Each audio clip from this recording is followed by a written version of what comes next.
Viewers, আমি আরেক চুলায় আরেকটা তরকারি করব। এটা লাউ চিংড়ি রান্না হবে। চিংড়িগুলা মাঝারি, ছোট না বড় না, এই যে এই সাইজ দেখতে পাচ্ছেন, এই যে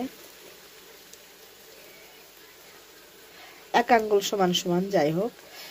এটা লাউ নিয়েছি আমি, একটা গোটা লাউয়ের হাফ নিয়েছি। আলু নিয়েছি 8-10টা ছোট সাইজ, এই যে ছোট আলু এভাবে কেটে নিয়েছি।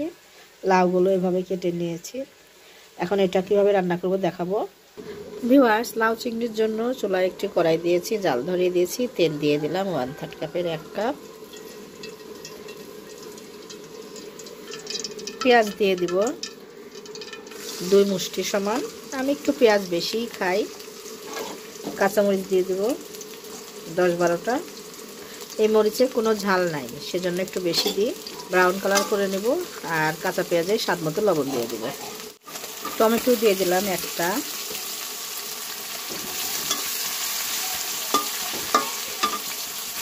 চিংড়ি মাছ দিয়ে দিলাম।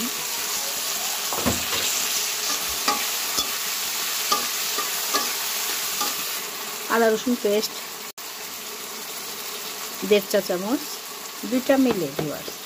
এখন হলুদের গুঁড়া দিয়ে দিব 1/2 চা চামচ, মরিচের গুঁড়া 1 চা চামচ, ধনে গুঁড়া 1 চা চামচ, জিরা গুঁড়া 1 চা চামচ।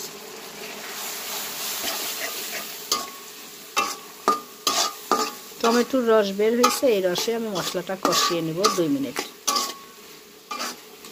মানে মাছ মশলা কষিয়ে নেব। কষানো হয়ে গেছে। এখন লাউ আলুগুলো দিয়ে দেব। ভিউয়ার্স, এখন নেড়ে দেব। লাউ চিংড়িটা রসালো সবজি, লাউ এমনি পানি বের হয়ে গেছে। তো এটা কষানো দিয়ে রান্না দিয়ে 10 মিনিট লাগবে, 10 থেকে 12 মিনিট লাগবে।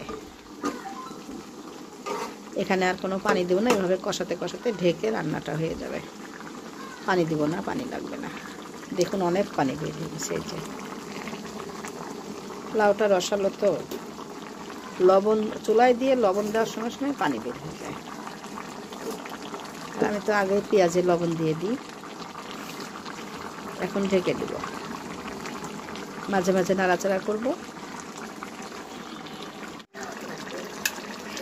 ভিউয়ার্স, তরকারিটা রান্না হয়ে গেছে, এরকম হালকা ঝোল ঝোল থাকবে। এটা কিন্তু অসম্ভব টেস্টি হয়েছে। লবণ চেখেছি, দেখতে পেলাম।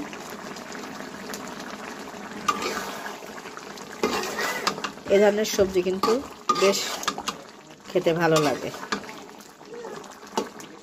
হয়ে গেছে, এখন নামিয়ে নিব। ভিউয়ার্স, যারা আমার ইউটিউব চ্যানেলটিকে এখনও সাবস্ক্রাইব করেনি, বা যারা করেছেন তারা না, যারা করেননি তারা চট করে সাবস্ক্রাইব করে ফেলবেন, লাইক কমেন্ট শেয়ার করবেন। ভিউয়ার্স, পাশে থাকা বেল আইকনটা প্রেস করবেন, তাহলে যখন আমি নতুন নতুন ভিডিও আপলোড দেবো সঙ্গে সঙ্গে নোটিফিকেশনটা আপনাদের কাছে পৌঁছে যাবে।